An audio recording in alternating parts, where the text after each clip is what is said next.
Mississippi River, come to me one by one. Lord, Lord, Lord, could be your son. Lord, Lord, Lord.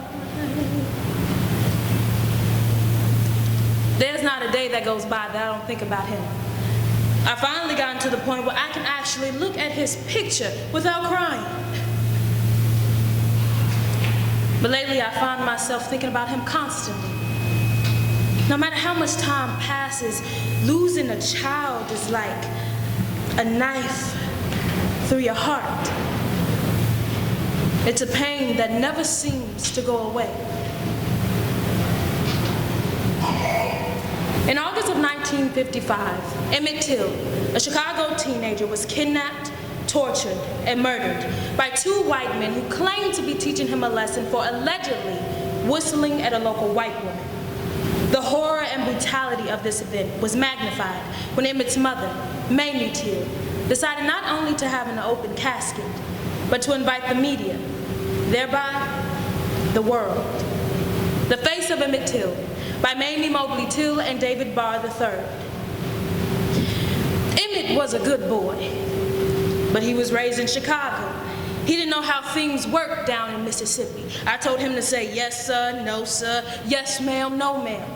I even told him to get on his knees and humble himself if need be. I thought that would keep him safe in Mississippi. I was wrong. Emmet was stricken with polio as a child, which affected his speech.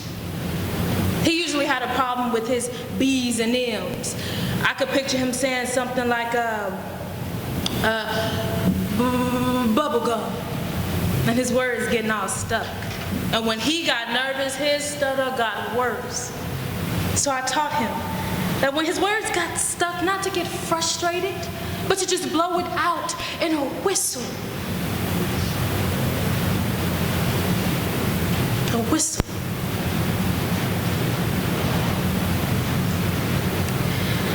When I first saw his body, I was full of shock and grief and, well, anger.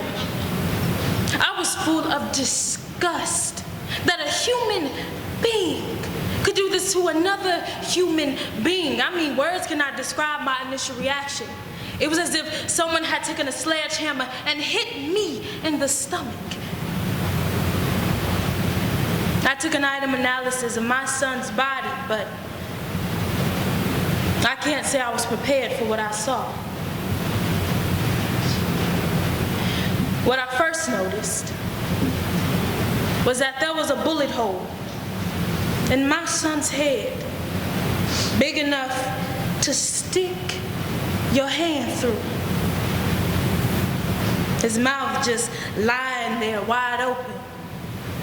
The wire from that fan that they tied around his neck to weigh him under the water had left his mouth jammed open. His tongue had been choked out of his mouth. It was so swollen, it was twice its normal size.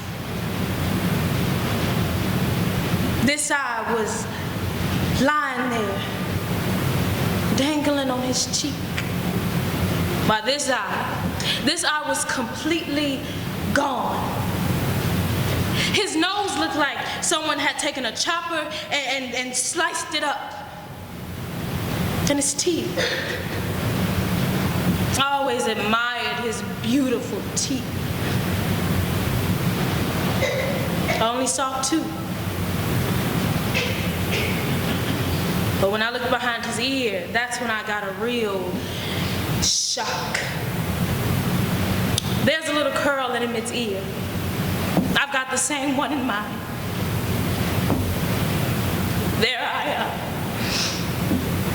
I noticed that his head had been split in two. I mean, the entire back of his head had been knocked off. Was that bullet really necessary? Because he was surely dead before they shot him. And the funeral director asked me if I wanted to have his head fixed up for the services. I said, you can't fix that!